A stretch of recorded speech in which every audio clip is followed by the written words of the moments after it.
धरती रत्न गर्भा होती है, कहीं पर भी मीठे पानी की बारिश का पानी जाता है, वहीं पर जीवोत्पत्ति हो जाती है।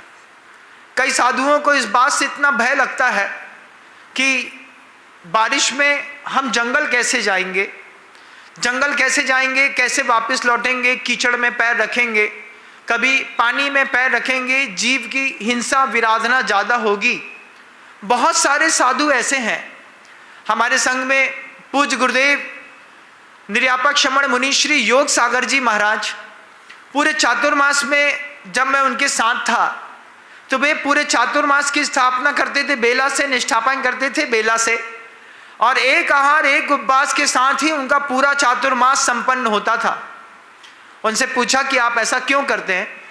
एक ही भाव है, मौका मिला है अहिंसा का पालन करने का, उतनी दूर तक सुबह जंगल जाएंगे, दिन में 4 बार लघुशंका जाएंगे, जिससे हिंसा होगी बचते चलो, शरीर में सामर्थ्य है, पुरुषार्थ करते हैं।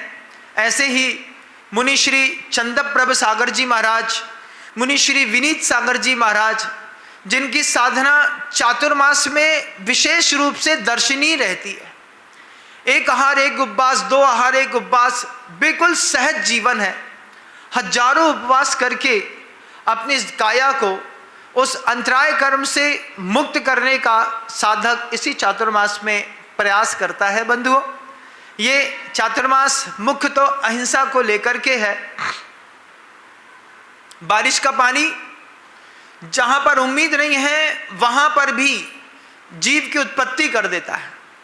पूज्य गुरुवर कहते थे, बहुत सारे जीव हैं जो सिर्फ कर्म फल चेतना को भोग रहे हैं। कर्म फल चेतना किसकी?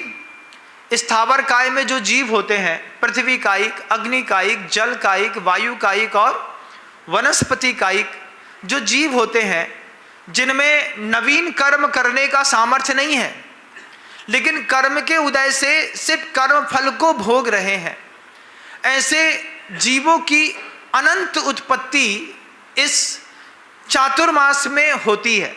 बारिश गिरती है, अनंत काय उत्पन्न हो जाता है, पत्थर के ऊपर काइयां लग जाती हैं, पत्थर हरे भरे दिखने लगते हैं, ईंट में हरा हरापन दिखाई देने लगता है, वनस्पतियां विशेष रूप से दूषित हो जाती हैं, जल के प्रवाह दूषित हो जाते हैं, बाढ़ का पानी अपने चरम पर रहता है, विप्लव की संभावनाएं रहती हैं।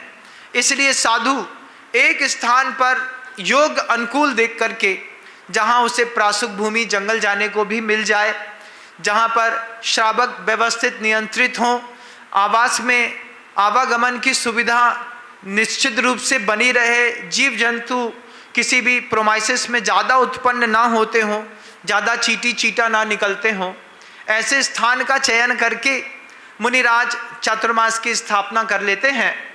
2 महीने तक बारिश रहती है। मेरे नैना सावन भादो, ये आपने सुना होगा, सावन और भादो खूब बरसता है। उसके बाद कुंवर और कार्तिक रहता है, जब नदियों में बढ़ाव जो हुआ रहता है, बारिश 2 महीने में चली जाती है, 2 महीने उसके उतरने में लगते हैं। जब पुष्य नक्षत्र लगते हैं तब गंदा पानी अपने आप एक दिन में बिल्कुल साफ दिखाई देने लगता है, नदियां वापस संतुलित होकर के प्रवाह को प्राप्त होने लगती हैं। तब जाकर के आषाढ़ सुदी कार्तिक कृष्ण अमावस्या के भी 15 दिन और लेते हैं साधु। उसके बाद फिर वह अपने विहार को धर्मोपदेश के निमित्त से, तीर्थ वंदना के निमित्त से, धर्म की रक्षा के निमित्त से पुनः वह अपने विहार को शुरुआत करते हैं। अभी सब गाड़ियां आज खड़ी हो गई हैं, एक स्थान पर सिर्फ धर्म ध्यान साधना, मंत्र का जाप, सामायिक स्वाध्याय, भीतर जानना बाहर जीना, इसी के लिए चातुर्मास है।